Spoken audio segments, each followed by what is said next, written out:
Hello, Farrell, freelance journalist and novelist. Delighted to be chatting to you. How are you? I'm very good, thanks, Terry. I'm very good. Thanks for having me on. No, I'm delighted to be chatting with you.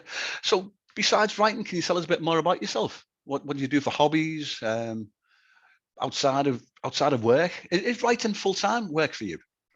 Yeah. It's full time at Empire of the Cop as a football writer.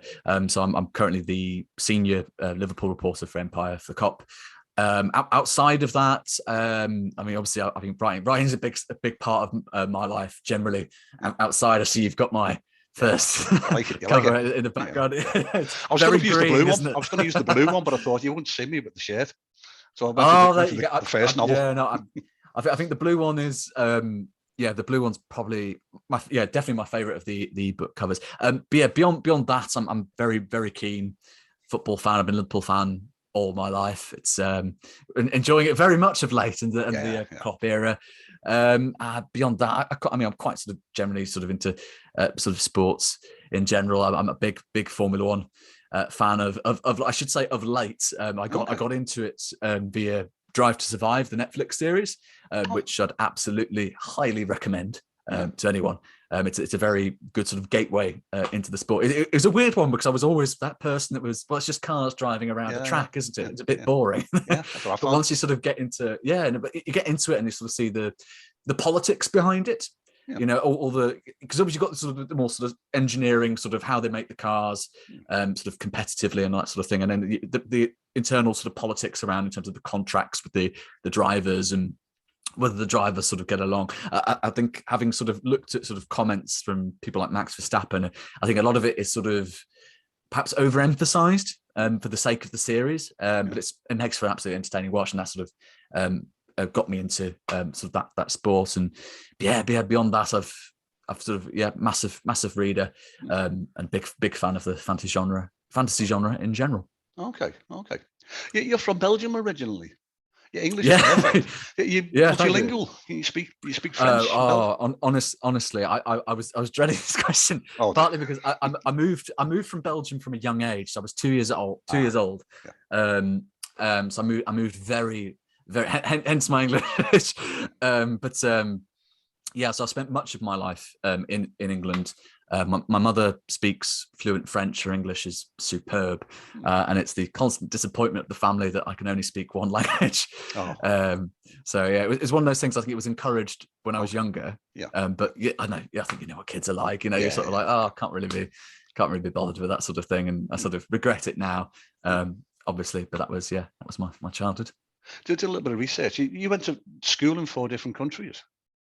Yeah. I moved about a fair bit because of some of my parents' jobs. Mainly my dad's job. He's a technical author, which is more interesting than it's more interesting. Less interesting than it sort of sounds, as he would admit personally. But yeah, I spent sort of hopped between country to country. I lived in Italy for a year, went through the school system there. I did my GCSEs in Ireland. And yeah, those are sort of the main sort of highlights. So it was a weird one growing up because you never sort of had that sort of situation where you sort of stayed in one place and fundamentally sort of developed a sort of solid base of mates sort of going forward. Like, so for instance, I'm back down in the south at the moment. I did my A levels and my initial degree in Brighton, and a lot of my lots of long-term friends come from Brighton. Okay. You did a degree in law. Do you have any aspirations of a career in law, or is it always going to be as a writer? Looking at it now, it's definitely going to always be as a writer. Ideally, initially I did when a lot of the motivation into going into law in the first place was sort of I really felt like I wanted to sort of make a difference. I very much ascribed to sort of ideas of justice and sort of wanting to help people, and I like to think I've got a solid sort of a moral base. I think going into it, I think what a lot of law students sort of realize going into it, it is a ridiculous sort of amount of work, Reading, obviously maybe. within the degree itself, but obviously beyond the degree, when you're hoping to sort of make a career as a barrister, a solicitor, a paralegal. I have friends that have stayed on and have got contracts in law and are hoping to get contracts in law, and those that do have contracts in law basically don't seem to sleep. It's an insane amount of work, and I absolutely respect it. But I feel, much as the case obviously with any profession, it has to be the right fit for your personality. And I feel I more enjoyed sort of the literature around it and the theory and the debates, and that always interested me. And I realized, actually, that this isn't the right career path for me personally. But yeah, I mean, I saw the degree through. I got a reasonably good grade, but yeah, I sort of realized this isn't the best path for me. Okay. Moving on from there, how did you connect with Liverpool's The Empire of the Cop?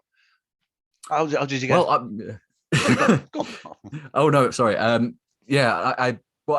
followed Empire of the Cop amongst sort of other publications for sort of quite a while. I'd submitted work previously, but it didn't quite sort of go to plan and get any sort of initial responses. But I was a lot younger, and I imagine I can tell you for certain my writing definitely wasn't quite perhaps up to scratch. So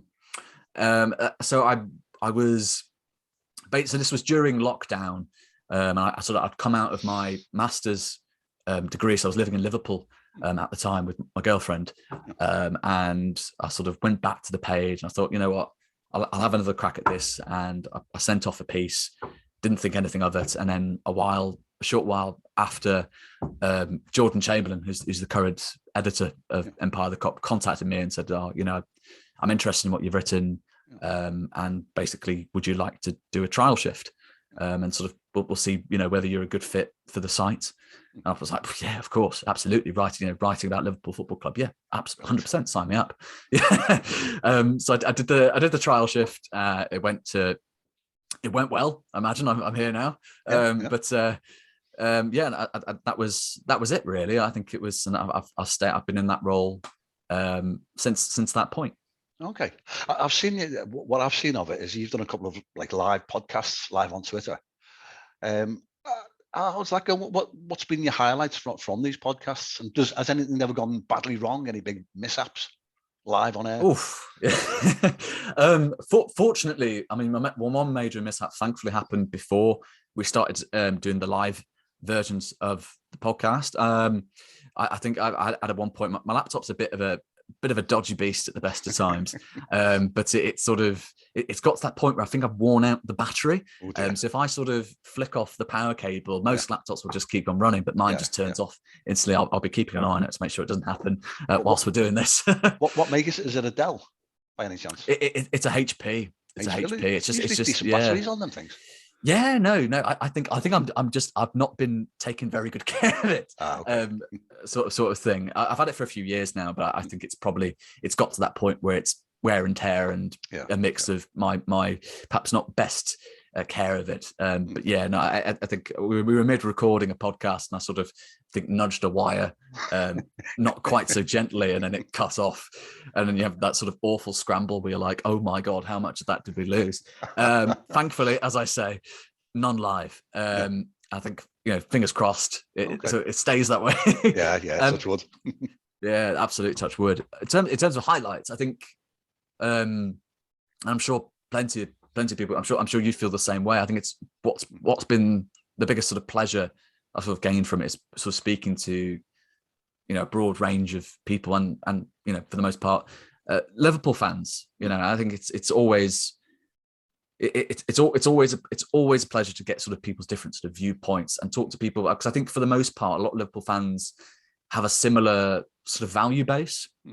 We all, in terms of politically, football speaking, I think it's nice to speak to people who share those values, and also talk about people, because we all love the club, and it's a privilege that I can I write about the club. It's a privilege that I can speak about the club, and that I can speak about the club to other people who also love the club, especially in a period of time where the club is fundamentally successful under Jurgen Klopp. Because I imagine certainly 5, 6, 7 years ago, tail end of the Brendan Rodgers era, Roy Hodgson, it would be a very different story. So I think, I think just speaking to fellow Liverpool fans, I think is perhaps the two low hanging fruit in terms of an answer, but that's the constant highlight for me.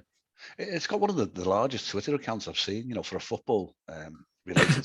1.2 million subscribers, followers, huge number.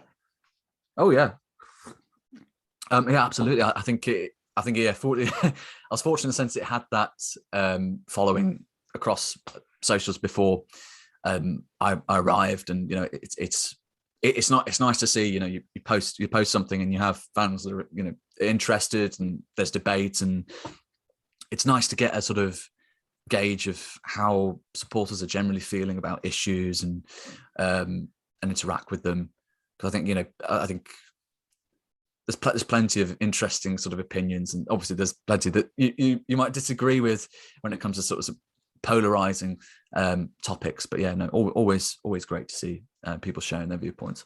Okay. You talk about your novels now. You've got 2 out so far in the Phoenix Saga. You tell us about them. Maybe, I don't know, give us a brief synopsis of the first and the second novel. Yeah, sure. Well, so I had a bit of a sort of change of mind as I was writing them. So initially I was going to, it would be, the series would revolve around Thorn Grey. Then I sort of came to the end of it, and I sort of thought, I was a bit concerned with the way that I'd sort of set the story, that I would need to fast forward in time and cover the character effectively when he was a lot older. And I think this was pointed out to me at the time by my dad, that perhaps the best way, what might be best for this particular series, is to keep it through the eyes of a younger protagonist. Okay. Sort of in a similar theme to that was effectively the first story. So I ended up changing it, and the first book effectively acts as a prologue to the series, unintentionally initially, but that's effectively how it's gone, and it now focuses on a younger protagonist called Nathaniel Gray. The first to give you a synopsis of the first book. It's also fantasy genre, this isn't. Oh yes, yes, absolutely. And any names or events or areas completely coincidental. But so the first book effectively covers Thorn Grey, Nathaniel Gray's grandfather, and he's a young warlock who's been sent on a mission to investigate the re-emergence of a dark point. So dark points are effectively portals that were initially used during the Shadow War 1,000 years ago to transport a demon army across the land. So everyone's a bit sort of worried about this, because they've gone, there's this sort of hints that so the effects of the series antagonists, the necromancers, is this a hint that they're coming back? So they're like, we need to send someone to check this out. Why has this dark point become active again? Who's activated it? What is it? So he's sent on this mission, and so the Phoenix Saga is sort of directly sort of linked to a sort of ancient warrior who participated in the Shadow War called Vislarkan, who was known as the last Phoenix of the land, a sort of powerful, sort of magical warrior figurehead during the Shadow War that helped sort of turn the tide.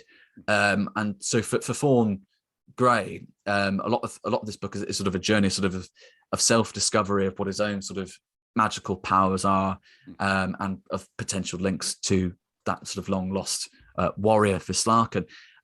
Where the two books, I think, differ, and I won't go into sort of too much detail in terms of spoilers. But the first book very much revolves around a rejection of fate and destiny, sort of thrust on the character, and that diverges so heavily in the second, because it explores more that journey of self-discovery with Nathaniel Gray, and him effectively in similar circumstances being forced to accept this grand sort of destiny, this grand fate, and fundamentally the book leaves him at the end with that sort of major discovery. So where I've gone now with the third is basically him, rather than sort of rejecting this gift or curse, however you like to sort of perceive it, he's exploring it. He's trying to sort of make sense of this this destiny that's been thrust upon him. Yeah. And that's where we sort of go forward with the third book, and it sort of covers a different. So his grandson is of a different race of Regals.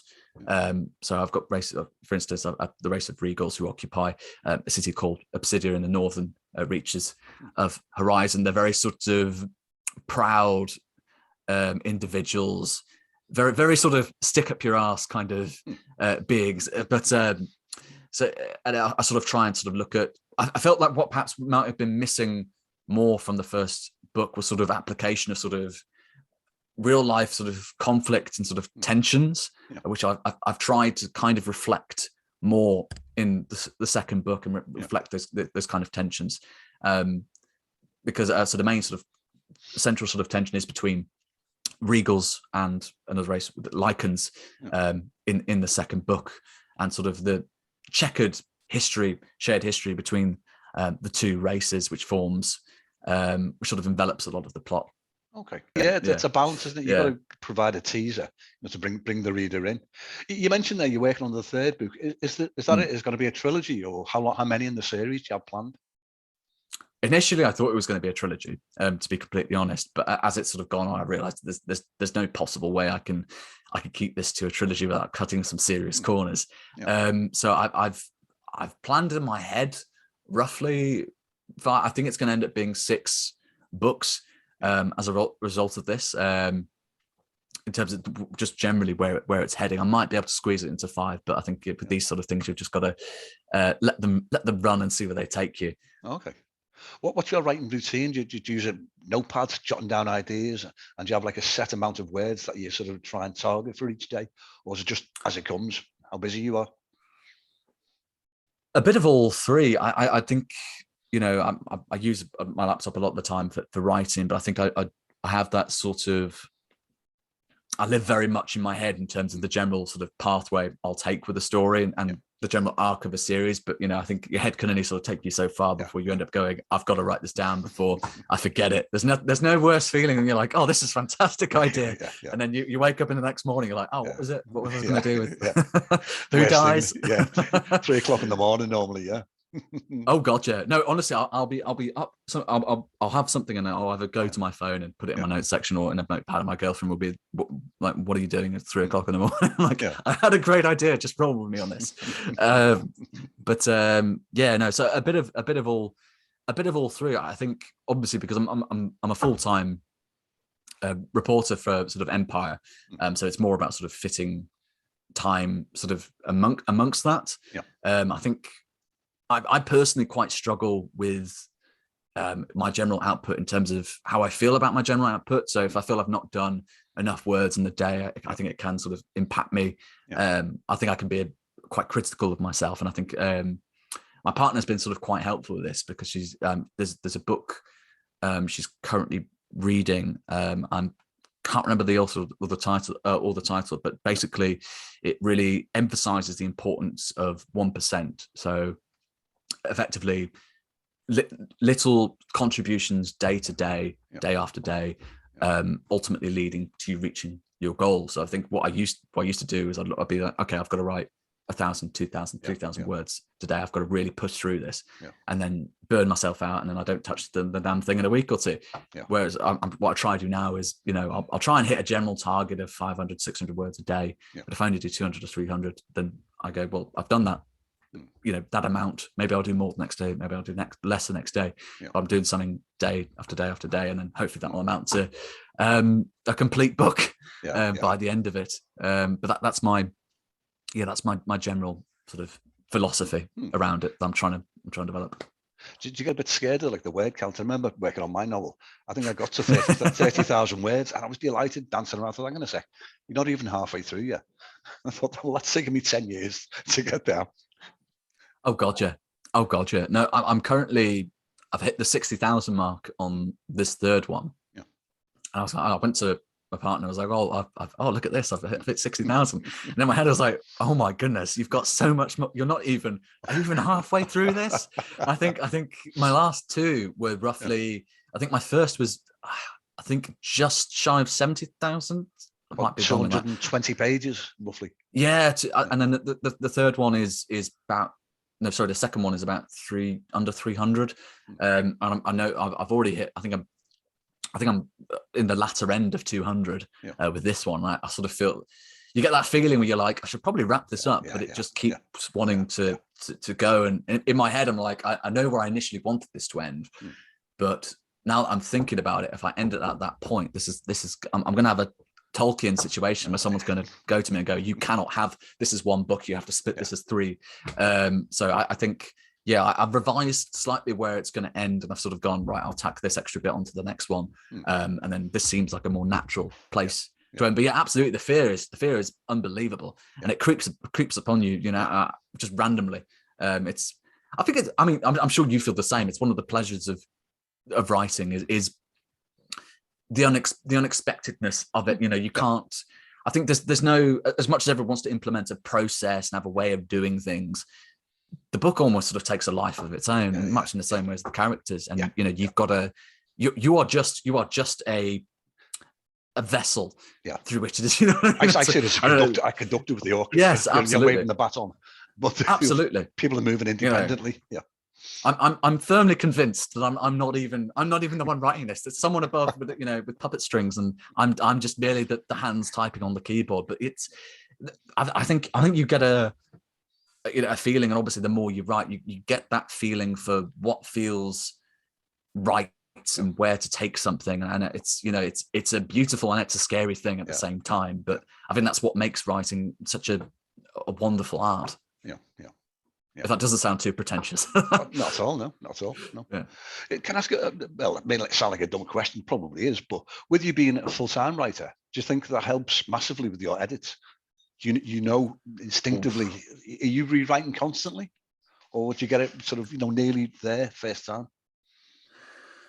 I think it partly helps. I think because a lot of the writing I do for Empire the Copies, they're quite sort of short, concentrated bite-sized pieces. So I think I learn more how to sort of write concisely in a shorter space of time, which I think is generally helpful, especially if you're trying to hit certain targets in the day.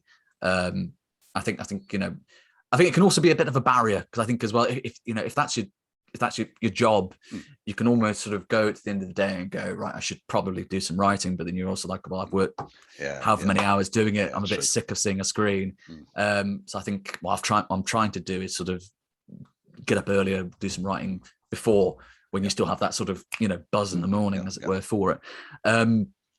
With regard to whether it helps, I think it does. I think it does in a way, but I think, as I say, it's a balancing. There's two. It's a balancing act. It helps and constricts sort of at the same time. If that answers your question, it's a brilliant answer, I think. Yeah.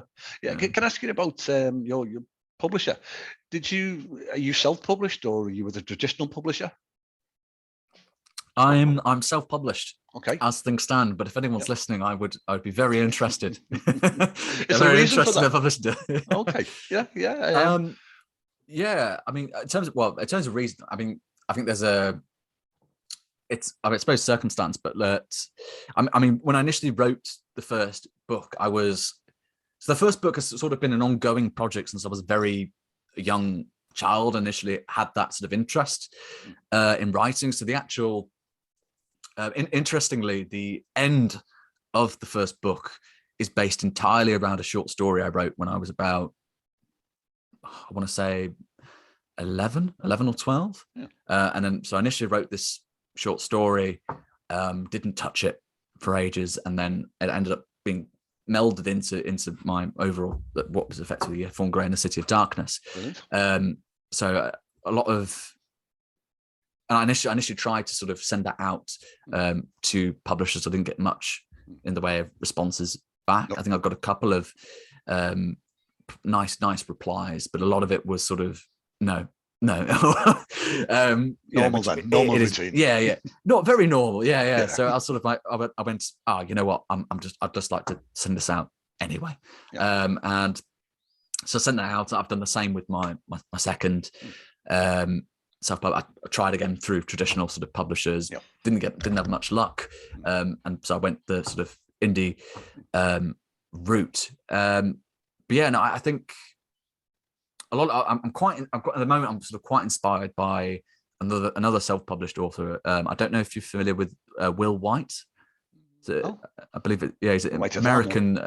Yeah, very very interesting. If you fancy sort of self-published fantasy, I'm a big fan of Will White. Okay. He's quite inspiring because he's remains actually indie. I think his sales numbers are absolutely astonishing, but it was a very sort of gradual process. I think he's on his, I want to say, fourth fantasy series now. Fourth series, not fourth novel. Yeah, I think. Oh, fourth series. Yeah, he's very prolific, but I think he's got to the point where he's self-sustainable effectively off his indie career, so he can devote all his time to it, which is absolutely fantastic. But he's quite a sort of inspiring sort of example, and I think of sort of I think I'm of the mindset of, well, hopefully as I go along, ideally my writing improves, and then down the line I release a book, whether it's this series or another or a standalone, and then hopefully someone takes interest. But I think obviously a lot of it is keeping on trying, trial and error, improving your craft, and then either eventually you get a traditional publisher, or along the way you build up a following of people who who've stumbled along your work and thought I've enjoyed this, and then I think what was the stat I read? I think it was something like I might butcher this. I think you need something like 10,000. I think a successful author needs a reliable, loyal following of 10,000 readers to sustain themselves with their writing. I think so 10,000 people who just constantly buy and read whatever you do, and anything beyond that is great. But I think the self-publishing journey is quite interesting. Another name I'm quite fond of is Josiah Bancroft and Mark Lawrence, and I'll mention those two because they're intricately connected. Mark Lawrence is a published fantasy author, but he runs competitions for self-published authors. I think it's for fantasy and science fiction, but I could be wrong. It might just be fantasy. But he gives a lot back to the genre and to self-published voices that don't get the love they deserve. Josiah Bancroft was a name that was discovered because he sent one of his works, his first major work, into that competition, and I believe it won. It was the Fall about Senlin's. I think it's Senlin's Ascent or Senlin Ascending. It's the Books of Babel series. Very, very, very good series, by the way. Absolutely beautiful writing. The storyline, everything about the world he's crafted is entirely unique. And that got, I think he got a publishing deal with Orbit, effectively, I think, off the back of winning that competition. Mark Lawrence as well. I think looking at those two particular writers, I think I've always been, it's inspired, I think, by the sort of self-publishing route, because it proves ultimately, I think, as ideal as it would be to go through a traditional route of having a publisher, people like Will White, people like Mark Lawrence and Josiah Bancroft prove ultimately that you can still carve a path through to personal success as a self-published indie author. And there are authors out there who are giving a lot back to the community, people like Mark Lawrence in particular. Moving off, can I ask you about the covers of the novels? They're both brilliant, I think. Did you design them yourself? I wish. Go to a professional? I wish. They went to. So I've got different covers for my physical paperback copies. That maintains a fairly consistent theme, and then for the ebook, I've gone a bit more crazy and added color and all that sort of jazz. So I think people at least get a choice, I think, between the two. With my paperbacks, it's designed by a lovely lady called Lisa Nazarova. She's designed the first and the second paperback cover. Absolutely superb graphic artist. I'll be absolutely coming to her again for the third, if she'll have me. With the other two ebook designs, there were two separate designers off of a website called 99 Designs. I think they had pseudonyms, so I'm not sure if they're actual names. Yeah. Yeah, I'm very fond of certainly the second one in particular. They're both designed 99 Designs. I'd absolutely recommend if anyone's looking to sort of have their design sort of taken care for them, because you can basically, in short, it's you run a sort of mini competition and loads of designers sort of pop in. Yeah. You go, oh, I'm looking for this with this, and this, and they go, okay, and they come back to you, and you get a whole host of designs made by different designers across the globe, and then you effectively choose, right, I like this lot, I feel like you get what I'm sort of looking for. Now can I have this more specifically? And then they go, right, and they go back, then they come back and go, right, does this make, and then you gradually sort of whittle it down to the last few until you get I think it's like 5 or 6 final designs, and then you choose the winner, and that winner gets the pot of money that you've presented as a prize, effectively. So it's a really sort of great way of obviously giving graphic designers a platform to sort of promote their work and bid for work. I'm very happy with the work I got, and I came across Lisa for my paperbacks through 99 Designs, and I've kept with Lisa because I think as I say, I think she's absolutely superb graphic designer. She's just some absolutely fantastic fantasy related designs, and I'll be very happy if she'd be happy to work with me for the rest of the series. You raised Spencer something. I was going to ask, did you ever think about producing the books as a graphic novel, with the illustrations throughout? I mean, I'd love to. I feel it's perhaps a project if the books sort of more take off, as it were. So I think at the moment, obviously, I'm just focusing on sort of the writing sort of side of things, and then when it comes to the finished product, presenting it as nicely as I can in terms of the designers I work with. I'd love to at one point. I think that'd be so cool. I mean, it was really awesome sort of holding the physical book itself. I think it always, you almost feel a weird sense of self-pride. Like any baby is my child. I know. Absolutely. No, so I think, I mean, if the opportunity ever came, I'd bite your hand off for it. Yeah, absolutely. But I think, I think for now, I think that obviously the best thing for me to do personally is just focus on the writing, hopefully keep improving, and one day get that fabled publishing contract, or find my way through the self-publishing world. Okay. The time's flown by, as it does when we're having a good chat. But maybe one final question: what's your ambitions as a writer? Is it to, well, what one you mentioned, to get with a traditional publisher after the series, but is it for a film? For a television series? Is that like the way that you see yourself moving forward? Mr. Netflix knocks on the door with an offer. Is that the big dream? I think it's. I mean, I think it's a dream of a lot of writers. We all sort of fantasize about, what if this was a film? What if it blew up and became the next Harry Potter? Or I'm certainly not arrogant enough to think that it will get sort of that level of success or fame. I'm more hopeful. Of course, I think I've personally, I've got a lot of growing to do. I feel as a writer, I'm of the mindset of, well, I've only released 2 books. I'd like to think that this is what I'm most sort of capable of at this point in time. I'd like to think this isn't my full potential reached, as it were. But in terms of my general ambitions, I'd love to. I think what a lot of self-published writers sort of struggle with is sort of the marketing side of things. So I'd love to have that support from a traditional publisher, and I think a lot of your focus can almost be taken away from what you're supposed to be doing, which is fundamentally improving your craft.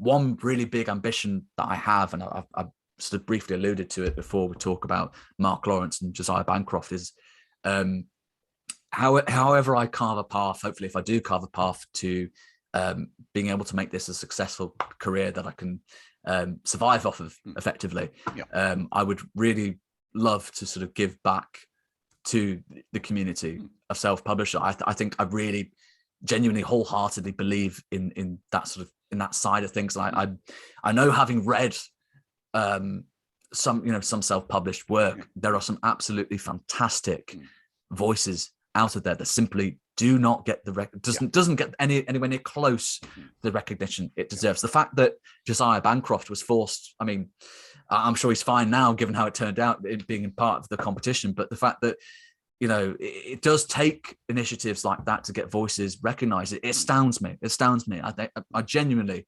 please read Josiah Bancroft's work, because it's so unique and so beautifully written that it astounds me that authors like him just don't get those contracts initially. It astounds me, especially I don't want to say anything bad about some of the writing that does get published, because I think I'm fundamentally of the mindset that, you know, we've all got unique voices, and some of those voices will appeal to others, some of those voices won't appeal to others, rightly or wrongly. But I do see some of the writing that goes out, and I think this isn't up to the same quality, and I'm surprised that this was favored over this. And I know it's again, it's subjective. It's someone who reads it and goes, I like this, or I don't like this. But I think I very much believe that if for whatever reason I do get to a point of success, I really, really, really want to help promote self-published voices. I want to help provide a pathway into this as a career, because I think it sustains a lot of us as a joy, as a passion, as a love. I will, regardless of whether I'm a success and regardless of whether I'm not a success, I will keep doing this until the day I die, because fundamentally I love it. And, you know, I think again, without wishing to sound too pretentious, I think it's a passion that genuinely speaks to my soul. And I think, you know, that's the way it is for a lot of authors. And I think it's really important that these people that perhaps are underrepresented, these people whose voices don't maybe make it to the mainstream, that they have that pathway, that leg up, that people like Mark Lawrence are giving to people like Josiah Bancroft. No, that's a brilliant message. I know what you mean. It's hard to articulate sometimes to someone who doesn't have that passion for writing, but there is a magic. So element abstract, involved. isn't it? Yeah, it is. Yeah, like trying to knit wool. Oh, but Farrell, I think our time's run up. But it's been an absolute pleasure having a chat with you, and it's flown by. No, thank you for having me on. Maybe we could chat again with the third in the series, the Phoenix Saga. Oh, yeah, absolutely. Yeah, if you'll have me on, absolutely. It'd be my pleasure. I think your first book, it was published on my birth date, 19th of July. I think. I don't know why, it just caught my eye. Oh, what a coincidence. I love little coincidences. I'll tell you what, I'll aim for that again with the third one. I think as we've mentioned before, I think this one, I initially set a rough finish date of end of March, but as things are turning out, I think that's a bit too ambitious. So, but you never know. Maybe again. Oh no, but thanks again. As I say, it's been an absolute pleasure, and let's keep in touch. No, absolutely, it'd be my absolute pleasure. Thanks again for having me on. All right, cheers, Farrell. Thank you. Cheers, Harry. Bye now.